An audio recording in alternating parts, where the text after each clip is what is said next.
Bank Nifty जब मैं chart पे देख रहा हूं तो नीचे के लेवल्स पे ही रुका हुआ है, जहां हमें निफ्टी में थोड़ी सी रिकवरी अच्छी दिख रही है, बेहतर रिकवरी दिख रही है, वहां बैंक निफ्टी में वैसे कम दिख रही है। लेकिन नंबर्स के हिसाब से अगर आज की ओपनिंग के बाद के हिसाब से देखें तो थोड़ा सा ज्यादा हरे निशान में और आज की हाइस की तरफ ही चल रहा है। बैंक निफ्टी ओवरऑल कैसे देखते हैं सर? देखिए, बैंक निफ्टी एक कंजेशन जोन में चल रहा है। इनफैक्ट जो उसने हाई एंड लो बनाया था 20 अगस्त को, तो वो हाई एंड लो है करीबन हाई में 35,306 और लो में है 34,980 पॉइंट। तो इसके बीच में ही बैंक निफ्टी अभी ट्रेड हो रहा है।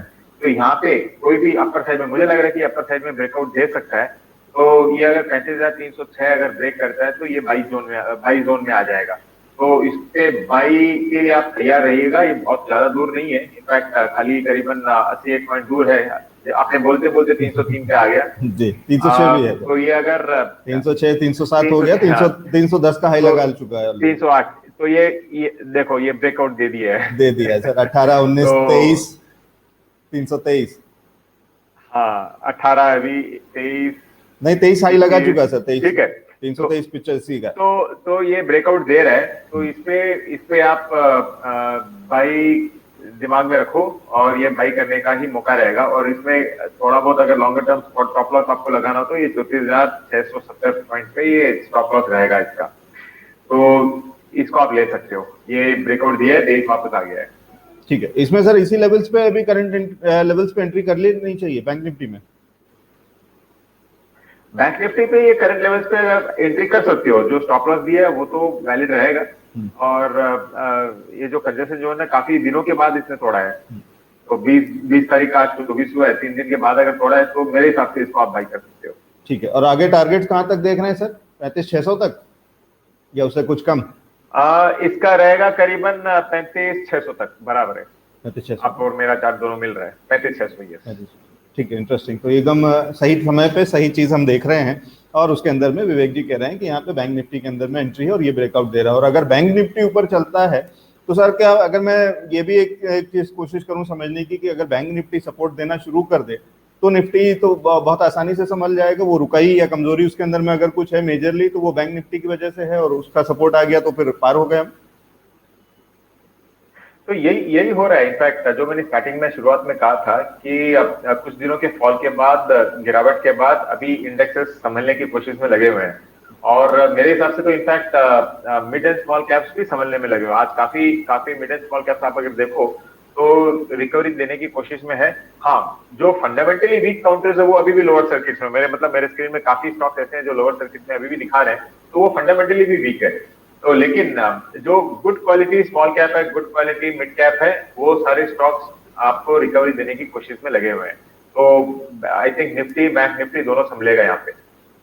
ठीक है, और बैंक निफ्टी से सपोर्ट आना शुरू हो गया, आधे % से ऊपर बढ़ करके काम कर रहा है।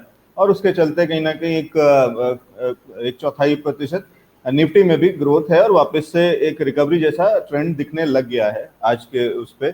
तो आज करीब 40-42 पॉइंट बढ़ करके निफ्टी भी काम करने लग गया है। और विवेक सर कह रहे हैं कि शायद इसके चलते बाकी भी स्टॉक्स में रिकवरी आ जाएगी। तो स्मॉल कैप और मिड कैप में सर अगर रिकवरी आती है, और मेरी अगर पोजीशन है जो अभी तक थोड़ा लाल निशान में चल रही थी, मेरा पोर्टफोलियो अगर थोड़ा नेगेटिव था, 10-20 या 30% अगर कुछ एक स्टॉक्स मेरे लाल में थे, क्या करना चाहिए मुझे? रिकवरी में बाहर निकलना चाहिए या और ऐड कर लूं जैसे जैसे ये बढ़ना शुरू हो? नहीं, ये बाई ऑन डिप्स मार्केट है अलग, ये सेल ऑन रैलीज मार्केट नहीं है। आप अगर खाली 1 या 2 दिन के ट्रेडर हो तो वो सेल ऑन रैलीज का दौर खत्म हो चुका है मेरे हिसाब से। और आप अगर आपके जो फंडामेंटली साउंड काउंटर्स है, वो साउंड फंडामेंटली अच्छे, खाली लार्ज कैप नहीं होता है, उसमें स्मॉल और कैप मिड कैप में भी अच्छे काउंटर्स होते हैं, वो उस पर आप अगर नजर बना के रखें तो ये बाई ऑन डिप्स रहेगा अभी भी।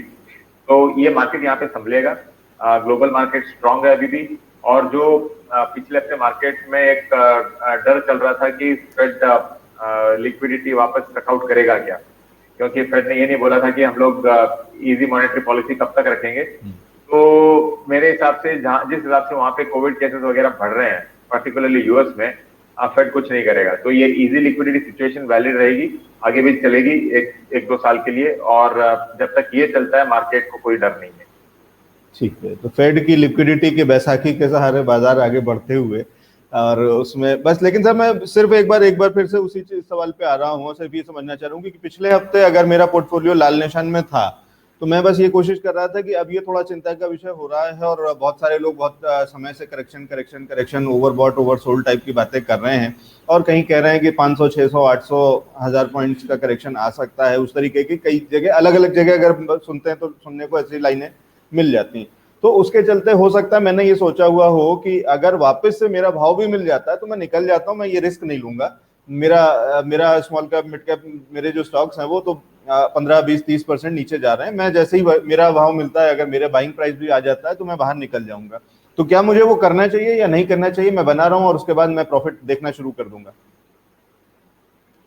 आपको बने रहना चाहिए। देखिए, हर रिटेल इन्वेस्टर यही गलती हमेशा मार्केट में करते आ रहा है, और कितना भी मार्केट आपको सिखा दो ये गलती वापस रिपीट दोहराई जाती है मार्केट में। जब मार्केट ने गिरना चालू किया तो हम 20-20% अगर माइनस देख के स्टॉक को लेके बैठे रहे, उसमें लगभग मीडियम टर्म इन्वेस्टर बन गए।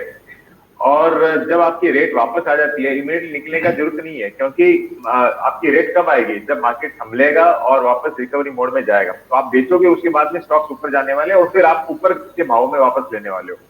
तो ये बाई ऑन डिप्स मार्केट है, ये सेल ऑन रैलीज नहीं है। आप एवरी डिप पे बाई करो, और आपकी रेट अगर आती है, मतलब आपकी रेट अगर ऊपर है यहाँ से, तो रेट आती है तो आप उसको होल्ड करो।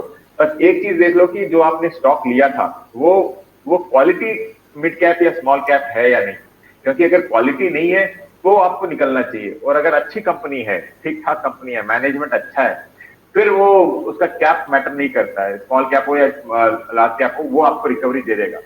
तो खाली इतना ही ध्यान में रखो कि क्वालिटी ले रहे हो आप और जंक नहीं ले रहे हो बस। मतलब फॉर एग्जांपल देखो, काफी लोगों ने आर पावर लिए, आर कॉम लिए रैली में, वैसा अगर स्टॉक लोगे तो कुछ नहीं होने वाला आपका। लेकिन आप अगर क्वालिटी में हो तो आपको कोई डरने की बात नहीं है, और बाई ऑन डिप्स रहेगा ये मार्केट।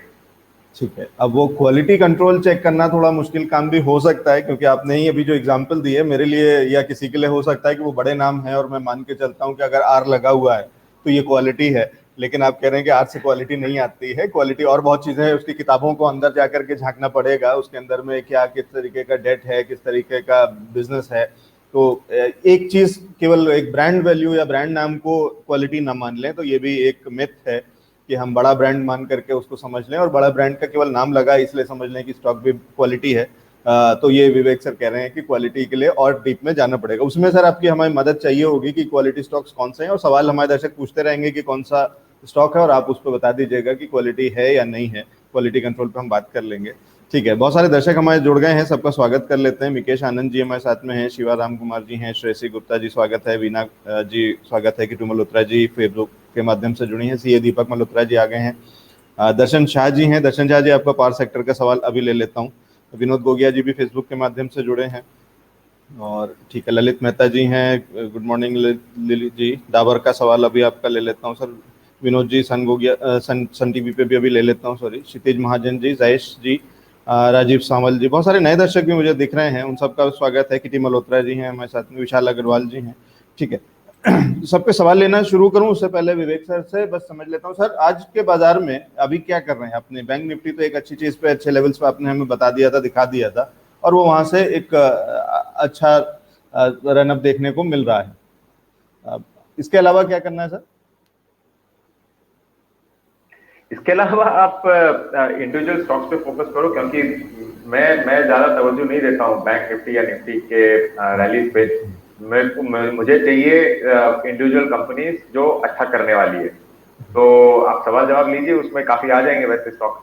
ठीक है, अभी अभी आप अपनी तरफ से कोई स्टॉक नहीं दे रहे हैं, या बैंक निफ्टी के अंदर में अगर हम बात करें तो कोई बैंकिंग सेक्टर से जुड़ा हुआ कोई स्पेसिफिक स्टॉक? ओके, तो देखिए, अगर आपको सही में अगर क्वालिटी देखनी है, तो पिछले हफ्ते जब हमने बात की थी, मैंने HCL टेक्नोलॉजीज के बारे में आपको बोला था। 1064 पे था उस वक्त, करीबन 60 रुपए पे। आज ये 1160 पे है। 100 रुपए आपको ये रिटर्न दे रहा है, करीबन करीबन 10% पिछले एक हफ्ते में। गुड क्वालिटी है। अभी भी मुझे लगता है कि ये 250 तक, मतलब 1250 तक जा सकता है। तो ये क्वालिटी टेक्नोलॉजी कंपनी जिसने रनअप अब तक नहीं दिया है, वैसी एक कंपनी है, तो आप इसको लीजिए। और इसको वेट कीजिए आप करीबन 1250 से लेके 1300 तक आपको इसमें मिलने की मतलब पूरा चांसेस है, अगले हफ्ते तक आपको हो सकता है मिल जाए। एक तो हुआ ये स्टॉक। और आप अगर इसमें पूछ रहे हो कि बैंक में कौन सा लूं, तो बैंक में देखिए काफी करेक्शन हो चुका है। एक बैंक है बंधन बैंक 266। अभी आप अगर चार्ट पे देखोगे तो कोई यहाँ पे आप बाई नहीं करोगे क्योंकि चार्ट बहुत वीक लग रहा है अभी भी। लेकिन यहाँ पे आप क्या कर सकते हो, 266 में आप स्लो एंड स्टडीली धीरे धीरे आप इसको अक्यूमुलेट करना चालू कर सकते हो क्योंकि ये बहुत नीचे नहीं जाएगा। अब देखिए ये एक ऐसा बैंक है जो मेरे हिसाब से अंडर वैल्यूड है। इसने टेक ओवर किया था ग्रो फाइनेंस,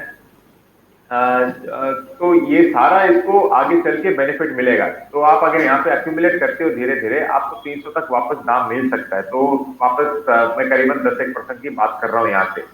तो बंधन bank on dips and slow and steadily आप एक्यूमुलेट करो क्योंकि चार्ट वीक है, तो आपको और भी अगर नीचे मिले तो और भी नीचे ले सकते हो। तो आपको अगर 100 शेयर लेना है तो हर 4-5 रुपए पे आप 10-10 शेयर ले सकते हो। ठीक है। तो ये अपनी जो आज का जो मंत्रा दिया है विवेक सर ने, उसी के अनुसार ही एक स्टॉक भी बता रहे हैं बंधन बैंक जो वो कह रहे थे कि बाय ऑन डिप्स का मार्केट है और buy on dips plus quality stocks. तो बाय ऑन डिप्स में बंधन बैंक है जो कि आज डिप में है, पिछले कुछ दिनों से डिप में है अगर चार्ट के हिसाब से जो वो विवेक सर कह रहे हैं। लेकिन ये हर डिप खरीदने की डिप है और आज की भी डिप अगर देखें तो 262 के लो के बाद में आज 266-75 तक का हाई भी है, 266 पे अभी मिल भी रहा है। तो उससे भी एक अंदाजा लगा सकते हैं कि कहीं ना कहीं धीरे धीरे ऊपर की तरफ उठना शुरू हो रहा है। और ऐसे जितनी बार डिप मिले उसमें कहने विवेक सर कि इसमें एंट्री करी जा सकती है और इसको एक्यूमुलेट करते चले और फिर ये थोड़े समय में अच्छा मुनाफा दे देगा क्योंकि रिकवरी बैंक निफ्टी में एक अच्छी रिकवरी देखने को मिल सकती है और साथ ही साथ बाकी बाजार भी भाग सकते हैं। देखिए एक कंपनी है सविता ऑयल टेक्नोलॉजीज, इनफैक्ट ये 4.5% अप है ऑलरेडी, SOTL रहेगा उसका कोड। ये अभी चल रहा है 1508 रुपए जी, ठीक है। अब ये थोड़े दिन पहले मतलब अभी अभी की बात है करीबन 1750 जाके इसने लो दिया था कल परसों में 1422 और ये कल के बाद भी धीरे से वापस आपकी रिकवरी दे रहा है। तो 1507 में ये मुझे अभी भी अच्छा लग रहा है और काउंटर अंडर वैल्यूड है। ये ऑयल है मतलब एडिबल ऑयल्स वगैरह ये सब प्रोडक्ट बनाता है और कंपनी अंडर वैल्यूड है, अच्छा रिजल्ट दे रही है क्वार्टर ऑन क्वार्टर। तो कोई अगर मीडियम टर्म के लिए ले इस पे ले सकते हो आप, मतलब 1500 का वापस ये आपको 1700 1750 दे सकता है। तो ये शॉर्ट टर्म बेट रहेगा, इस पे आप बाई कर सकते हो।